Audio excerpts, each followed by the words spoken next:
Aqui estamos para mais uma aula do nosso curso de Teologia do Progresso Espiritual. Iniciemos com a nossa oração ao Divino Espírito Santo. Divino Espírito Santo, amor do Pai e do Filho, inspirai-me sempre o que devo pensar, o que devo dizer, o que devo calar, o que devo escrever, como devo fazer para obter a vossa glória, o bem das almas em minha própria santificação. Glória ao Pai, ao Filho e ao Espírito Santo, como era no princípio, agora e sempre. Amém. Hoje daremos início ao último tópico dos meios interiores de santificação, que se trata da oração. Será visto em 2 aulas, mas o assunto oração, dada a sua importância, será recorrente ainda durante o curso. Veremos depois, quando tratarmos da oração dos principiantes, da oração das pessoas em progresso, que é a oração afetiva, e depois também da oração dos que chegaram à perfeição, que se trata da oração contemplativa. Então hoje daremos só umas noções gerais sobre a oração, hoje na aula seguinte, e como disse, esse assunto será recorrente. Então, o que é a oração? É a primeira pergunta que se faz. Então, em sentido muito amplo, São João Damasceno dá uma definição que é uma elevação da alma para Deus. Simplesmente assim. Em um sentido estrito, é uma petição a Deus de coisas que nos convenham. Santo Agostinho também vai dizer que é uma intenção afetuosa da alma para Deus.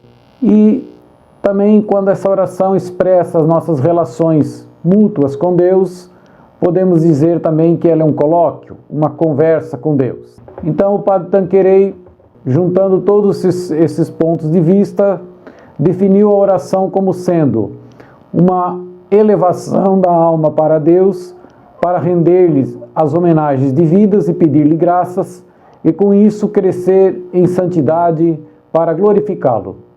Então vemos 2 grandes finalidades, que é render homenagens devidas a Deus e pedir-lhe graças. Já vamos ver como entendermos essas 2 grandes finalidades da oração. Explicando um pouquinho melhor essa definição, essa elevação, na verdade, é uma metáfora, né? Porque, na verdade, Deus nos rodeia e também está dentro de nós. Significa essa elevação, na verdade, um desprendimento de nós mesmos e das criaturas para aderir a alguém que é superior a nós. E por isso essa noção de um ser superior que parece que está acima, mais alto, por isso falamos em elevação.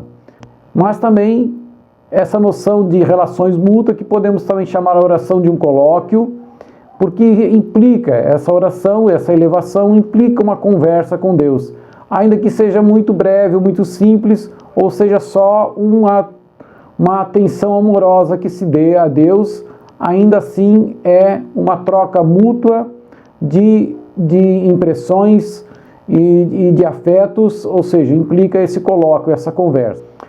E a finalidade da oração, mesmo quando pedimos graça de santificação ou salvação, a gente deve saber que o principal fim da oração é glorificar a Deus, sempre. Seja nos santificando, porque glorificamos a Deus nos santificando, seja adorando, rendendo-lhe graça. Então, como vimos, as 2 grandes finalidades, a primeira, render graças a Deus. E esse render graças é feito através da adoração que devemos ter a Deus. E essa adoração vai se dividir em três partes. Primeiro, a adoração propriamente dita. A segunda é a ação de graças. E a terceira é a reparação pelos ultrajes e pelas ofensas que fazemos a Deus. Então, o primeiro tópico da adoração propriamente dita, adorar vai dizer Bossuet, é reconhecer em Deus a mais elevada soberania e em nós a mais profunda dependência. Isso é adorar a Deus, esse reconhecimento. Vejo que nós somos inclinados a reverenciar tudo que é perfeito, a depender do que é soberano, do que é o máximo, a aderir a tudo que é bom. Então, isso nos leva a nos tornar pequeno e a reverenciar e a adorar ao soberano Senhor, ao Senhor da bondade, ao Senhor da perfeição. E já a ação de graças, que é uma segunda forma de render a Deus as homenagens devidas. Porque, como vimos, Deus é soberano, mas também é o nosso benfeitor, é um insígnio benfeitor, aquele que nos resgatou do pecado através do Filho, que nos deu a oportunidade de nos tornar os filhos dele, que nos deu a oportunidade de um dia nos irmos a ele na glória eterna. Já cantamos no Glória da missa, né? Nós vos damos graças por vossa imensa glória. E também encontramos nas Escrituras diversas orações de ação de graça. Em São Paulo, aos Tessalonicenses, vai dizer: em todas as circunstâncias dai graças, porque esta é a vosso respeito à vontade de Deus em Jesus Cristo. E também em Coríntios vai dizer: graças sejam dadas a Deus pelo seu dom inefável. Então, render graças a Deus é também uma forma de homenagear a Deus por tudo que Ele nos faz. E a terceira forma de adoração é a expiação ou reparação. Porque, em razão da nossa natureza decaída, né, existe esse dever, né, de reparar. E esse dever é composto de 3 atos principais. Primeiro, a confissão dos nossos pecados, reconhecer-se pecador, reconhecer que erramos, que não somos dignos de Deus, só por sua imensa bondade e por isso a gratidão de nos reconciliar, que somos realmente como o filho pródigo: Senhor, não sou digno mais de ser chamado teu filho. A segunda ato de reparação é a aceitação corajosa, né, das provações que Deus nos envia, nessa confiança de que tudo concorre para o bem dos que amam a Deus. Se é uma aprovação para mim, eu amo a Deus, está concorrendo para o meu bem. Os santos vão além disso, né, desse reconhecimento, dessa aceitação corajosa.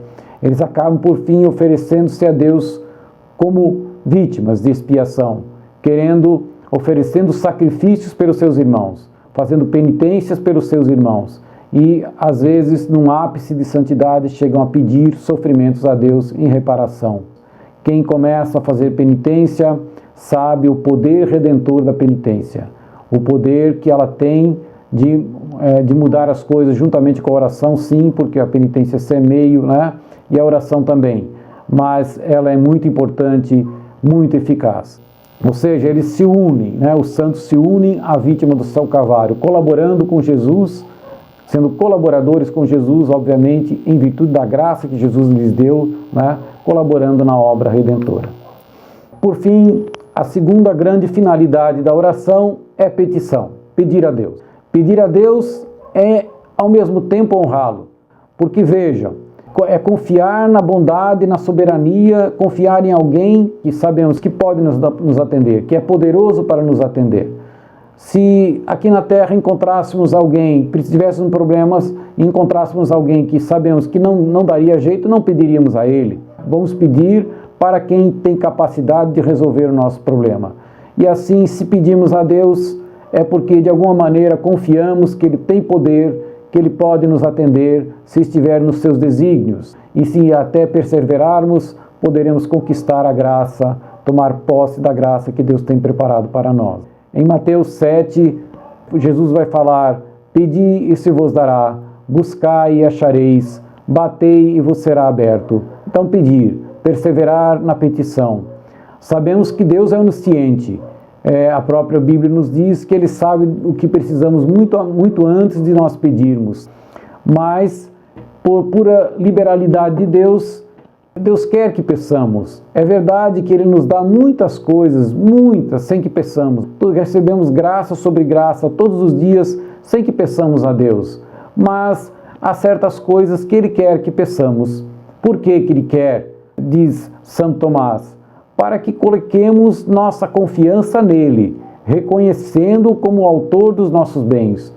Ora, se já por natureza somos tentados muitas vezes a esquecer de Deus, imagine se não precisássemos pedir, se Deus concedesse tudo sem que pedíssemos, fatalmente esqueceríamos de Deus muito em breve.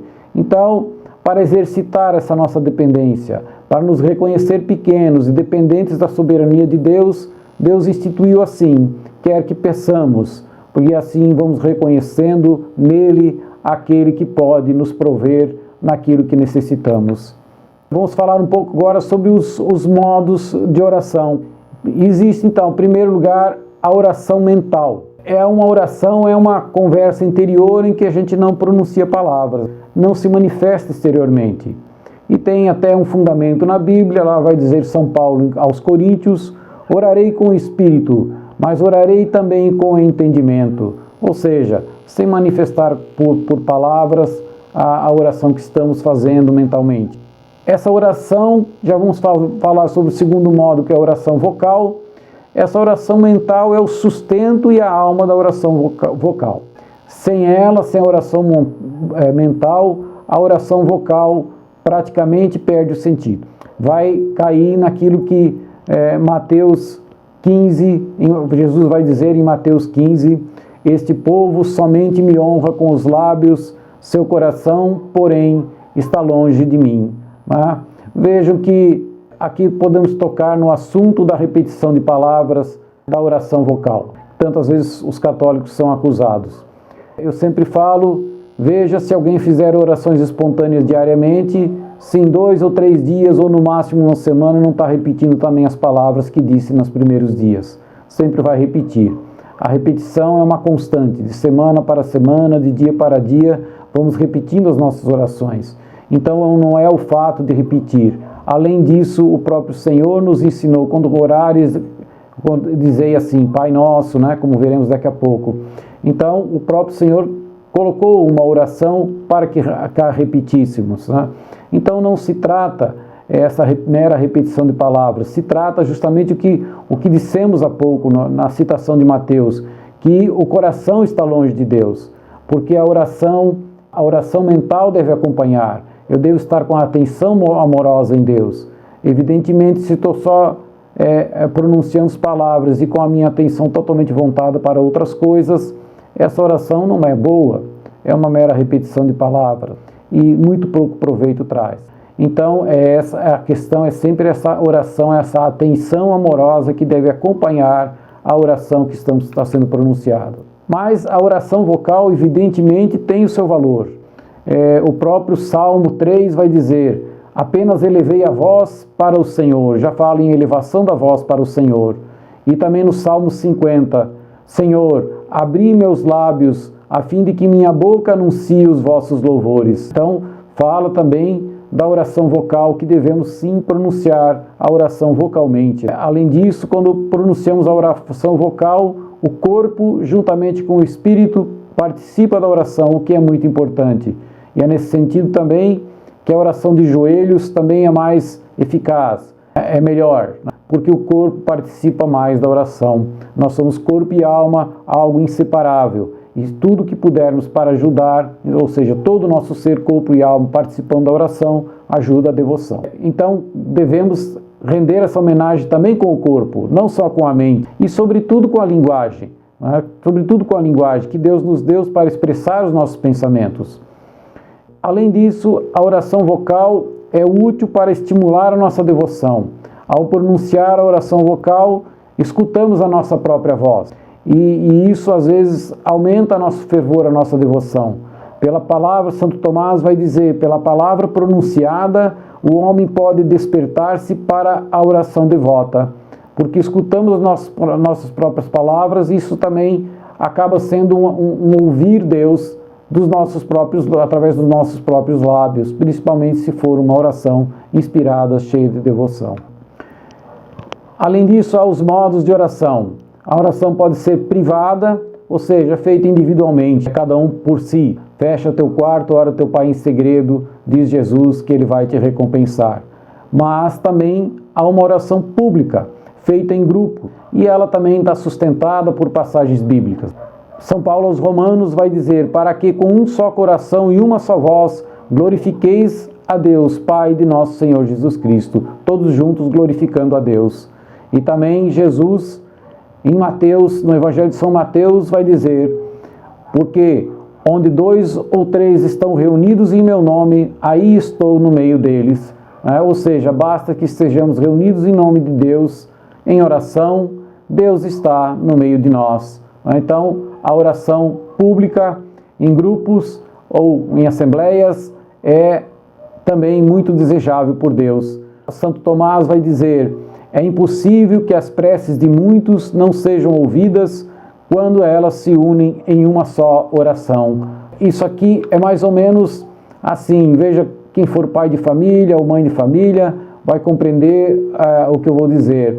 Se o pai tem vários filhos, se um filho lhe pede algo, ele facilmente o recusa se não estiver disposto a atendê-lo. Mas se ele tem vários filhos, os filhos se reúnem a uma só voz, pai, insistem, pedem e pedem, fica bastante difícil, mesmo que o pai tinha uma disposição inicial de não atendê-los, fica bastante difícil de recusar em face de todos os filhos terem se reunidos e pedirem a mesma coisa. E é de modo semelhante que Deus passa a estar propenso a nos atender. É como se quando fizéssemos em grupo, como se fizesse uma doce violência ao coração de Deus. E isso é o que produz essa doce violência à oração comum feita por um grande número de fiéis, um grande número de seus filhos. Então, por isso, é muito importante que se reúnam, muitas vezes, para adorar e para orar ao Deus em comum, fazendo por intenções públicas, intenções que dizem respeito à igreja, à conversão dos pecadores, à salvação das almas, etc., né? E por isso também que a igreja sempre instituiu para os sacerdotes religiosos o ofício divino, a liturgia das horas, as laudes, vésperas, etc., né? A hora média, a sexta, etc., as completas. Enfim, são orações públicas instituídas pela igreja com intenções também públicas, e assim toda a igreja reunida tem a mesma petição ao Pai. Não são feitas em nome próprio, mas em nome de toda a igreja e por todos os homens. Então hoje ainda daremos algumas breves explanações sobre o Pai Nosso, né? O Pai Nosso e a Ave Maria. A maioria dessas, do que eu vou dizer, consta no Catecismo da Igreja Católica. O Pai Nosso está lá no Evangelho de São Mateus, no capítulo 6. Ela se chama oração dominical do Senhor, ou seja, dominical significa do Senhor, oração do Senhor. E ela é realmente um resumo do todo o Evangelho, vai dizer o Catecismo da Igreja Católica. Santo Agostinho diz: percorrei todas as orações que se encontram nas Escrituras, e eu não creio que possais encontrar nelas algo que não esteja incluído na oração do Senhor, no Pai Nosso. Santo Agostinho diz que resume todo o Evangelho, a oração do Pai Nosso. Primeiro, a própria expressão Pai nunca fora revelada a ninguém. Até Isaías chama-se Pai da eternidade muito rapidamente, mas não com essa Pai, com essa relação afetiva que Jesus nos trouxe. E podemos invocar o nome de Pai porque Ele nos foi revelado pelo Filho, através do Espírito Santo. Essa relação a gente sempre acha assim, porque Deus ama todos os filhos, mas a relação afetiva é também de nós para com Deus. Quanto mais temos afetividade para com Deus, mais nos prontificamos a nos doar a Ele, a nos sacrificar por Ele. Vejam que uma mãe, a capacidade que uma mãe tem de sacrificar pelo seu filho. Por quê? Porque tem afeto, um afeto amoroso pelo seu filho. E esse afeto amoroso não tem limites, ela é capaz de sacrificar, dar a vida pelo seu filho. Então, quando adquirimos esse afeto amoroso por Deus, somos capazes realmente de nos sacrificar por eles. Enquanto não temos esse afeto amoroso, não temos essa capacidade. Por isso, a grande importância de desenvolvermos o afeto por Deus. E isso deve ser feito, deve ser conquistado através de graças e muito através da oração. Depois, no Pai Nosso, continuamos. Pai Nosso que estais nos céus. O Catecismo vai dizer que o céu não designa um lugar, mas sim a majestade de Deus, né? E a sua presença nos corações dos justos. O céu é a casa do Pai e é a verdadeira pátria para onde iremos depois. E também, de certa forma, a que já pertencemos depois de convertidos, depois de estarmos na graça de Deus, né? Santificado seja o vosso nome. Só Deus santifica e na verdade já é santo. Então, quando falamos santificado, não queremos pedir que Deus seja mais santo, mas na verdade é reconhecer a santidade de Deus, que essa santidade seja reconhecida pelas pessoas. E também está se falando do tratamento santificado que devemos a Deus, com respeito, com veneração, com adoração, com ação de graças. tudo que vimos hoje a respeito da oração, né? Venha a nós o vosso reino. Aqui não vou me delongar, porque falamos do reino de Deus já em aulas anteriores, seria nos repetir, mas o reino de Deus já portamos com aquela semente que vai crescendo dentro de nós, ou como sendo a igreja que vai espalhando o reino de Deus sobre a terra, né? Depois, seja feita a vossa vontade, assim na terra como no céu. Também vimos essa vontade de Deus na aula anterior, falando da conformidade com a vontade de Deus. E a vontade de Deus, acima de tudo, é que o amemos, acima de tudo, sobre todas as coisas, e ao próximo como a nós mesmos, que é o primeiro mandamento, que resume toda a lei e os profetas, como disse Jesus. Depois, o pão nosso de cada dia nos dai hoje. Para quem busca o reino de Deus, ele promete dar tudo por acréscimo. Vai dizer o próprio catecismo e a passagem da Bíblia: buscai primeiro o reino de Deus e tudo vos será dado por acréscimo. Então é só uma questão de confiança. E Santo Inácio de Loyola, nesse aspecto, vai dizer: rezai como se tudo dependesse de Deus e trabalhai como se tudo dependesse de nós. Ou seja, peço a graça e vou fazer tudo que é possível, que está ao meu alcance. Porque se eu busco a Deus com todo o que está ao meu alcance, as coisas vão ser dadas em acréscimo, conforme diz o Pai Nosso. Depois, perdoai as nossas ofensas, assim como nós perdoamos aos que nos têm ofendido. Quando recusamos o perdão, o coração se fecha, endurece, torna-se insensível ao amor, ao sofrimento alheio, e também insensível ao amor misericordioso do Pai. Endurecemos o coração. O perdão é essencial para abrirmos ao coração a Deus. Depois, não nos deixeis cair em tentação. O que pedimos é que Deus não nos deixe enveredar pelo caminho do mal, seja pelas nossas inclinações anteriores, nossas más inclinações que herdamos pelo pecado, ou seja através de tentações do demônio, ou através das pessoas e do mundo que nos tenta para nos afastar do mal. Pedimos que Deus não nos deixe cair em tentação. É claro que devemos sempre discernir em ser tentado e consentir no pecado. E consentir na tentação, ou seja, aderir ao pecado. Ser tentado não é pecado. O pecado é consentir na tentação, ou seja, dar vazão ao pecado, dar vazão à tentação. Em Mateus 25 vai dizer: vigiai e orai para não cairdes em tentação. Então, a oração de novo aqui como importante para não cairmos em tentação. Tudo é graça, tudo vem de Deus. O não cair em tentação também é uma graça que devemos pedir como pedimos no Pai Nosso. Por fim, mas livrai-nos do mal. Aqui é interessante que é algo que poucas pessoas sabem. Este mal que pede que nos livremos não é uma abstração, não é algo que não tem uma origem. Ele está designando uma pessoa, a pessoa do maligno, a pessoa de Satanás, o anjo que se opõe a Deus. Então, quando falamos de livrai-nos do mal, estamos falando de livrai-nos do maligno, livrai-nos de Satanás. E isso não sou eu que estou afirmando, é o próprio catecismo lá no parágrafo 2851. Quem quiser pode conferir.